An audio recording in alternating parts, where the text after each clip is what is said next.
What is going on YouTube? Welcome to an eafc24 video where I'll be showing you the best 4-2-3-1 tactics, and believe me, this will benefit you. Do watch until the end because I will be showing in-game examples on how this does work. So without further ado, let's look into this. So this is my squad. As you can see, it is a 4-2-3-1. So we're going to custom tactics. So this is my defensive tactic, as you can see. So defensive style is balanced because I feel like it's the best one. It keeps your team shape neutral. It doesn't leave your defense too open, and like honestly it's the best one. There's not much to say about it really. Width I have as 47 because for those who don't know, width is basically like the difference between defenders. And if it's 47, I feel like it's not too much of a gap, but not too little of a gap, if that makes sense. It's like right at the middle. So that's the one that I'd highly suggest. As for that reason, when it comes to my depth now, this is 100. The reason why my depth is 100 is due to the fact that obviously I'm playing a defensive formation, but it's basically a method to use attacking. My depth is 100, so what this basically means is that my team is pushed all the way forward, applying a lot of pressure to my opponents. Now I do use defensive tactics obviously, so that means I have attacking and defensive traits. So that's the reason why I use it. It's basically like a meta, like I get the best of both worlds, and it's really hard to like get past, if I'm being honest, when your depth is 100 and you have defensive tactics. Now when it comes to the offense side of stuff, my build up is slow build up. And that's just personal preference really. I just prefer to build up the play slower and then look for that arising opportunity and then play the pass and score. That's what I do. Chance creation is possession. Again, that's another personal preference. I prefer to just keep on playing the ball. Along with slow build up, it goes hand in hand together. So I play possession to look for that opportunity to score, wait for my opponent's defense to get out of place, and then yeah, that's really what it is. My width over here again is 47. I'm keeping it the same as defense. I don't want to change that too much.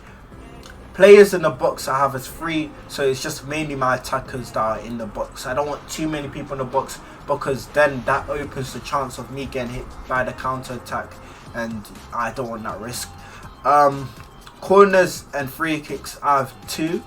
That's the same reason as described before. I don't want to get hit by the counter, hence why my corners and free kicks are 2 players. Formation obviously is 4-2-3-1. Now player instructions is important. For my defenders, as you can see, for all 4 of my defenders, I have a stay back while attacking. This is very crucial. I don't want them running out of place and then getting hit by the counter. I want them always to stay back while attacking. So yeah, that's it really. For my 2 CDMs is to cut passing lanes, and I feel like that's the main thing that a CDM should be doing. For example, if you look at real life football, you see that the CDMs for top Premier League clubs, they're always trying to look to cut that passing lane, hence why I think it's important.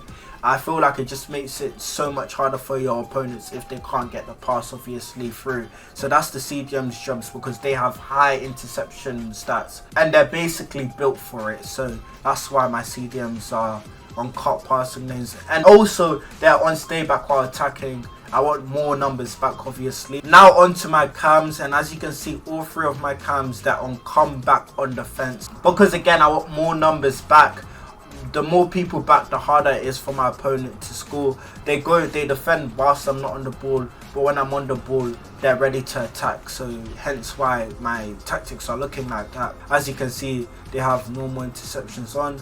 And then my striker, balanced width and attacking runs is getting behind. I always want him to get in behind so that I could through ball pass it to him, and yeah, it's an easy finish really.